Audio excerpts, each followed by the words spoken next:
Pernah kepikiran nggak kalau jadi peneliti itu sebenarnya mirip banget sama kerjaan detektif? Serius, bayangin aja kita dihadapkan sama satu misteri atau pertanyaan besar, terus kita harus kumpulin berbagai petunjuk buat cari tahu jawabannya. Nah, petunjuk-petunjuk inilah yang kita sebut sebagai data. Di pembahasan kali ini, kita bakal bongkar habis isi kotak peralatannya para detektif akademis ini. Kita bakal bedah gimana sih cara kita pakai data buat mecahin misteri-misteri seru, khususnya di dunia ekonomi Islam. Yuk, langsung aja kita mulai. Oke, ini peta perjalanan kita hari ini. Pertama, kita bahas fondasi penelitian ekonomi Islam. Terus yang kedua, kita bakal terjun langsung ngomongin data primer. Ketiga, kita telusuri jejak dokumen alias data sekunder. Dan terakhir, gimana caranya merangkai semua bukti penelitian Anda. Kita masih ke bagian pertama, fondasi penelitian ekonomi Islam. Sebelum kita benar-benar pakai topi detektif, kita harus paham dulu nih bahan baku apa yang lagi kita hadapin. Sugiono, salah satu pakar metodologi, punya definisi yang menarik banget.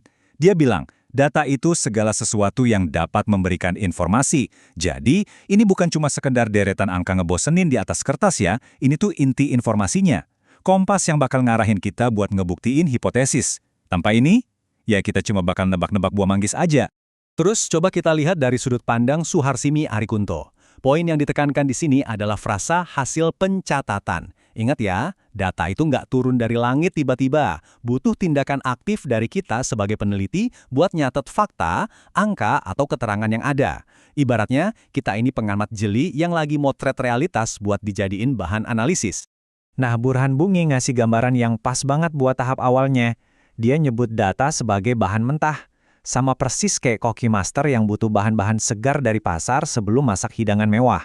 Kita sebagai peneliti juga harus ngumpulin informasi mentah ini dari lapangan. Jadi semua pakar ini sepakat ya, data itu elemen esensial. Dia emang belum jadi kesimpulan, tapi justru itulah bahan dasar yang harus kita olah biar jadi temuan ilmiah yang valid. Terus, gimana dong nerapin teori-teori tadi ke dunia nyata, khususnya di ranah ekonomi Islam? Nah, disinilah bahan mentah tadi mulai kelihatan bentuknya. Data dalam ekonomi Islam itu dipakai buat menganalisis fenomena-fenomena yang basisnya syariah. Misalnya nih, Anda mau tahu gimana sih perilaku konsumen kalau milih produk halal? Atau seberapa efektif pengelolaan zakat dan wakaf di era serba digital ini? Atau mungkin penasaran sama tren fintech syariah? Semua itu butuh data spesifik. Ini bukan ekonomi konvensional biasa. Ini ekonomi yang terikat erat sama nilai-nilai syariah, makanya datanya juga unik banget. Lanjut ke bagian 2. Terjun langsung membahas data primer. Ini dia metode investigasi pertama kita, dapetin petunjuk langsung dari garis depan. Apa sih data primer itu? Gampangnya gini, ini informasi yang Anda ambil langsung dari sumber aslinya. Nggak pakai perantara, nggak ada orang ketiga. Kita benar-benar jadi orang pertama yang nyentuh informasi itu. Coba bayangin skenario ini. Anda lagi meneliti soal kepuasan nasabah. Daripada cuma baca laporan yang dibikin orang lain, Anda mending jalan langsung masuk ke sebuah BMT, duduk, terus ngobrol santai sama pegawainya. Atau Anda bisa bagi-bagiin survei ke konsumen yang lagi asyik belanja produk halal. Anda berhadapan langsung sama pengelola lembaga zakat, nazir wakaf, atau masyarakat umum. Disinilah serunya, ada elemen manusianya. Anda benar-benar lagi ngerasain denyut nadi fenomena ekonomi syariah langsung dari para pelakunya. Tapi ya, petunjuk-petunjuk emas ini kan nggak bakal datang sendiri ngetuk pintu rumah Anda. Kita harus aktif ngejemput bola. Caranya gimana? Langkah pertama, bisa lewat wawancara langsung. Kita gali fakta atau opini lewat obrolan mendalam. Langkah kedua, observasi lapangan. Anda datang dan ngamatin langsung proses transaksi di koperasi syariah misalnya. Dan langkah ketiga, penyebaran kuesioner atau angket. Ini cocok kalau mau ngumpulin respons yang skalanya lebih masif, kayak nyurvei minat masyarakat buat ikutan program wakaf. Pokoknya ini kerja lapangan yang sesungguhnya. Walaupun seru, kita harus realistis juga nih. Setiap alat investigasi pasti ada plus minusnya. Kelebihannya, udah pasti data primer ini akuratnya minta ampun, karena benar-benar nyambung sama apa yang lagi Anda cari. Up to date, sangat spesifik, dan Anda yang pegang kendali penuh. Tapi, coba lihat kekurangannya. Menguras tenaga dan kantong. Kumpulin data langsung ke lapangan itu butuh waktu lama, biaya operasionalnya lumayan, dan jujur aja, butuh skill komunikasi yang luwes pas lagi wawancara. Nah, ini bikin kita kepikiran satu pertanyaan penting. Dan saya yakin, hampir semua peneliti pemula pasti pernah mikir gini. Gimana dong kalau saya nggak punya waktu berbulan-bulan atau nggak ada budget buat terbang ke luar kota cuma buat wawancara responden? Apakah penyelidikan kita harus stop sampai di sini? Ya jelas nggak dong. Kita masuk ke bagian 3, jejak dokumen, alias data sekunder. Ini pendekatan alternatif yang nggak kalah solid. Kita geser dari kerja lapangan ke penelusuran dokumen. Intinya, data sekunder itu data yang kita dapat dari pihak lain. Seseorang di luar sana udah ngelakuin kerja kerasnya, mereka udah nyatat faktanya, terus disimpan dengan rapi. Nah, tugas kita di sini ibarat treasure hunter, nyari arsip-arsip berharga itu dan ngekstrak informasi yang pas banget buat ngejawab pertanyaan penelitian kita. Kabar baiknya buat kita yang ada di ranah ekonomi Islam, kita tuh punya semacam harta karun informasi yang melimpah banget. Ada dari Bank Indonesia, Otoritas Jasa Keuangan atau OJK, terus ada laporan keuangan bank syariah, sampai dokumen-dokumen resmi lembaga zakat dan wakaf.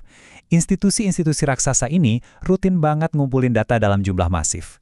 Jadi kita tinggal buka laptop, akses website resmi mereka, atau baca riset yang udah ada sebelumnya. Ibaratnya nih, kita lagi berdiri di atas pundak para raksasa. Biar makin kebayang bedanya, mari kita jejerin dua-duanya. Kalau Anda pakai data primer, Anda mungkin bakal wawancara 1 atau 10 pengelola zakat buat tahu keluh kesah harian mereka. Tapi, kalau pakai data sekunder, Anda bisa langsung unduh laporan penghimpunan zakat nasional, terus dapat deh gambaran makro seluruh Indonesia selama 5 tahun terakhir. Primer itu ngasih tahu kita opini publik lewat survei, sementara sekunder ngasih kita statistik resmi dari OJK. Keduanya ngejawab pertanyaan kita, tapi dari lensa yang benar-benar beda. Sama kayak sebelumnya, metode jejak dokumen ini juga ada seninya. Keuntungannya jelas banget ya, gampang dicari, dan pastinya super hemat waktu dan biaya. Anda bisa kumpulin tren statistik 10 tahun ke belakang tanpa perlu beranjak dari kursi. Data ini juga mantap banget buat backup temuan data primer Anda. Tapi, hati-hati sama jebakannya. Karena data ini asalnya dibikin orang lain buat tujuan mereka sendiri, kadang nggak 100% match sama kebutuhan riset spesifik kita. Terus bisa aja datanya udah agak jadul. Dan yang paling krusial, nyawa penelitian Anda sangat bergantung pada kejujuran sumber aslinya. Kalau sumbernya dari awal udah ngaco, ya hasil analisis kita bakal ikut-ikutan salah. Makanya harus ekstra teliti. Bagian 4. Merangkai bukti penelitian Anda. Jadi, gimana caranya ngegabungin dua alat yang kelihatannya beda banget ini? Gampangnya gini, anggap aja data primer itu sebagai kesaksian mata langsung, sedangkan data sekunder itu jejak kertas historis. Sebagai detektif akademis yang handal, Anda sering banget butuh dua-duanya buat ngebangun argumen yang solid dan susah dibantah. Misalnya nih, Anda nemuin ada tren penurunan profit di laporan keuangan bank syariah dari OJK. Nah, itu jejak kertasnya. Terus Anda turun ke lapangan, ngajak ngobrol manajer banknya buat cari tahu apa yang sebenarnya lagi terjadi. Itu kesaksian matanya.